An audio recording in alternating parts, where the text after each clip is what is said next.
اعوذ باللہ من الشیطان الرجیم بسم اللہ الرحمن الرحیم قل هو اللہ احد اللہ صمد لم یلد ولم یولد ولم یکن لہ کفوا احد۔ یہ میں سورہ اخلاص جو ہے وہ میں نے تلاوت کی ہے۔ یہ مکی سورہ ہے اور سورہ نمبر 112 ہے قرآن پاک کے اندر، اور 30ویں سپارے میں جو آخری سورہ ہے ان میں سے یہ ایک سورہ ہے۔ اس کا بیک گراؤنڈ کچھ اس طرح سے ہے کہ جب نبی پاک محمد مصطفیٰ صلی اللہ علیہ وسلم نے عام تبلیغ کی اور کفار جو تھے وہ مختلف ہیلے بہانے کرتے تھے اور مختلف قسم کے آرگومنٹس پیش کرتے تھے، اور وہ کہتے تھے اچھا ٹھیک ہے بتاؤ کہ اگر تمہارا اللہ ہے تو وہ کیسا ہے، دکھنے میں کیسا ہے، کیا کھاتا پیتا ہے، اس کی کوئی اولاد بھی ہے کہ نہیں ہے، اس طرح کی چیزیں، اس طرح کے لا یعنی قسم کے جو سوالات تھے وہ کرتے تھے آپ سے۔ اس کے اوپر پھر یہ اس مقام پہ یہ سورہ نازل ہوئی، اور یہ بڑی مختصر سورہ ہے، لیکن یہ بڑی آپ کہہ لیں کہ ہماگیریت کے ساتھ اللہ تعالیٰ کے بارے میں بیان کرتی ہے۔ اللہ تعالیٰ کی جو بھی ان کی وہ اس کو شخصیت کہنا مناسب نہیں ہے، جو ہستی ہے اللہ تعالیٰ کی، ان کو اس کی وضاحت کرتی ہے۔ ایک بہت مختصر سی سورہ، اور اس میں جواب ہے کفار کے سوالوں کا۔ تو اس اینگل سے اب اس کا ہم الگ الگ اس کا ترجمہ پڑھتے ہیں۔ کہو کہ وہ اللہ ایک ہے، معبود برحق ہے جو بے نیاز ہے، اور نہ کسی کا باپ ہے اور نہ کسی کا بیٹا، اور کوئی اس کا ہمسر نہیں ہے۔ اب یہ ایک تفصیل ہے ایک طرح سے جو بیان کی گئی، یعنی جو شخص جو ہے جو جاننا چاہتا ہے کہ اللہ تعالیٰ کی ذات مبارکہ کیا ہے،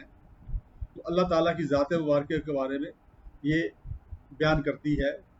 یہ سورہ کہ وہ کیا ہے۔ تو پہلا کیا ہے؟ کہو کہ وہ اللہ ایک ہے، یعنی اللہ کی وحدانیت، یعنی وہ جو معبود انہوں نے بنائے تھے کفار مکہ نے، جو انہوں نے مختلف قسم کے ڈھیر سارے بت جو تھے وہ ان کو رکھ کے پوجتے تھے،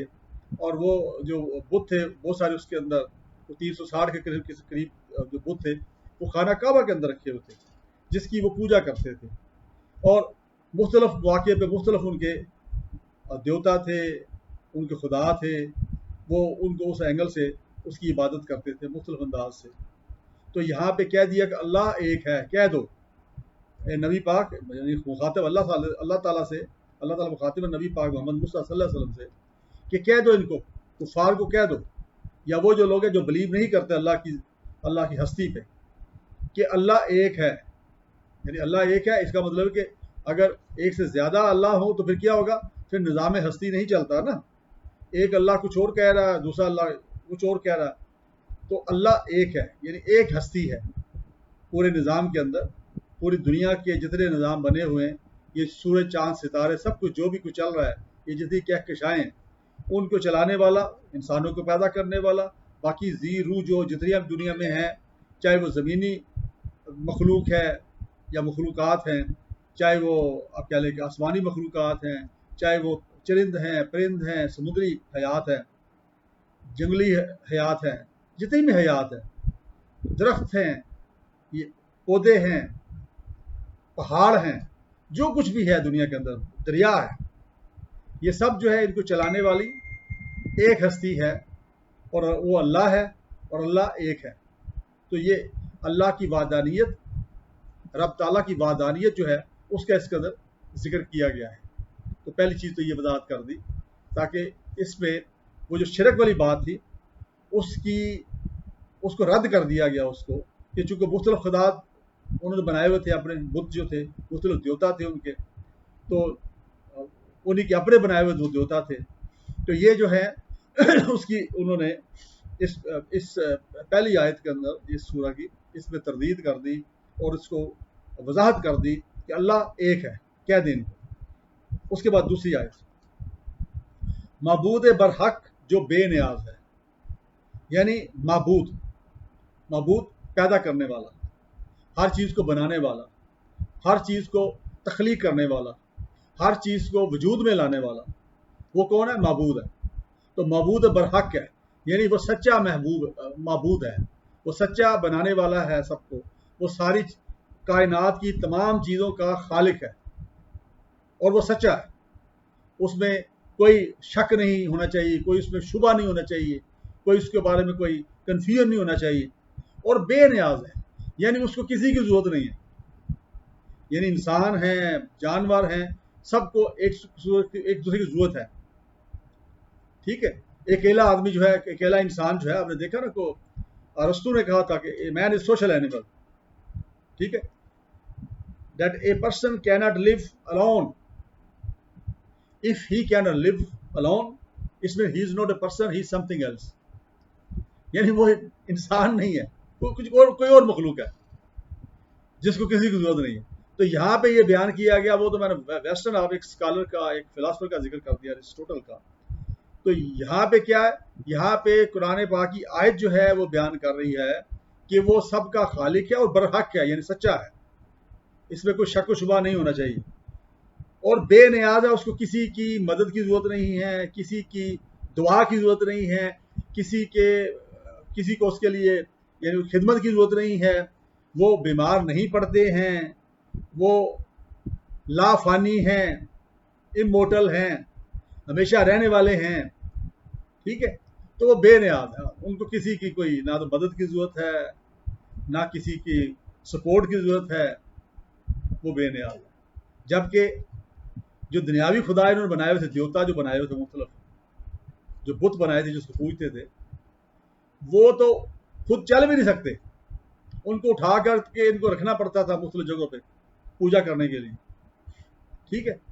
ان کو وہاں پہ سجانہ بنانا پڑتا تھا، ان کو تراش خراش کرنی پڑتی تھی، خود بناتے تھے ان پتھروں سے،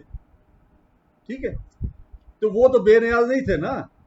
ان کو تو قدم قدم پہ ضرورت تھے کہ جو اس کے پجاری ہیں ان کی ضرورت تھی۔ تو پھر وہ خدا ہی کیا ہوا، میں اللہ کا لفظ یہاں اس لیے استعمال کر رہا ہے کہ جب بھی میں بتوں کا لفظ استعمال کروں گا تو میں خدا کا لفظ استعمال کروں گا، کیونکہ اللہ کا لفظ جو ہے بت کے ساتھ لینا میں سمجھتا ہوں کہ یہ زیادتی ہے، اور یہ بھی شاید اللہ معاف کرے، پتہ نہیں گناہ ہی نہ ہو کہیں،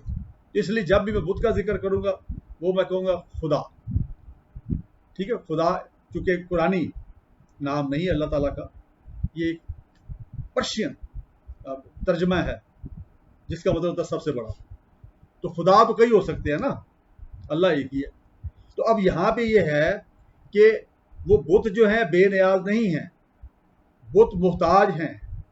ڈپینڈنٹ ہیں، ہینڈی کیپڈ ہیں، ویئر ایز اللہ تعالیٰ کی ذات جو ہے وہ بے نیاز ہے،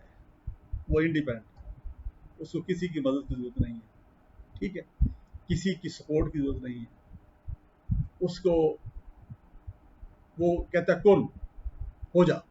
فیکون، بس ہو گیا، وہ تو یہ کہتا ہے۔ ویئر ایز کہ وہ بت جس کو کفار پوجتے تھے، یا آج بھی کچھ کفار اس کو پوجتے ہیں، وہ تو اپنے ناک سے مکھی نہیں اڑا سکتے۔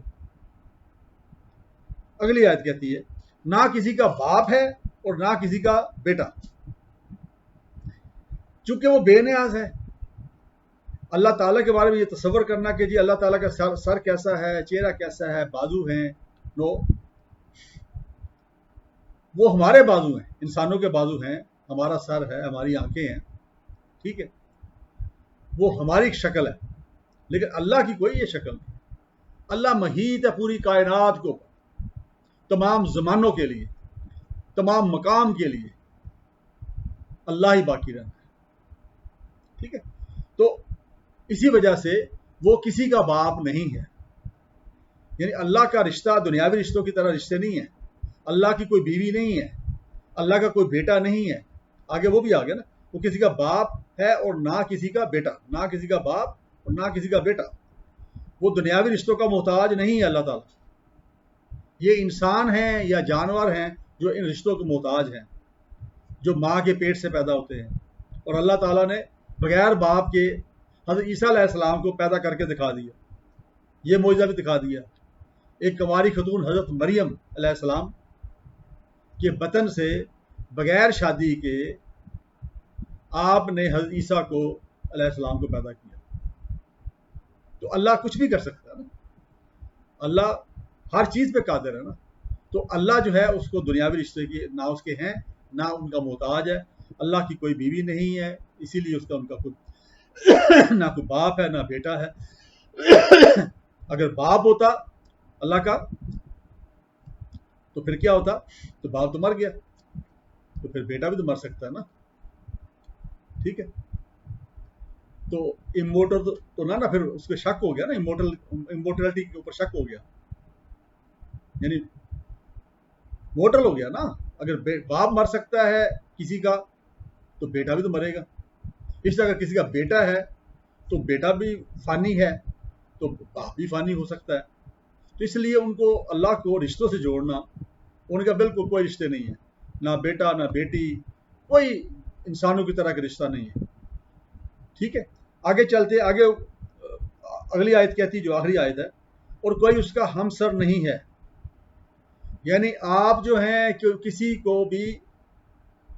ان کے ساتھ کمپیئر نہیں کر سکتے اللہ کی جو ہستی ہے،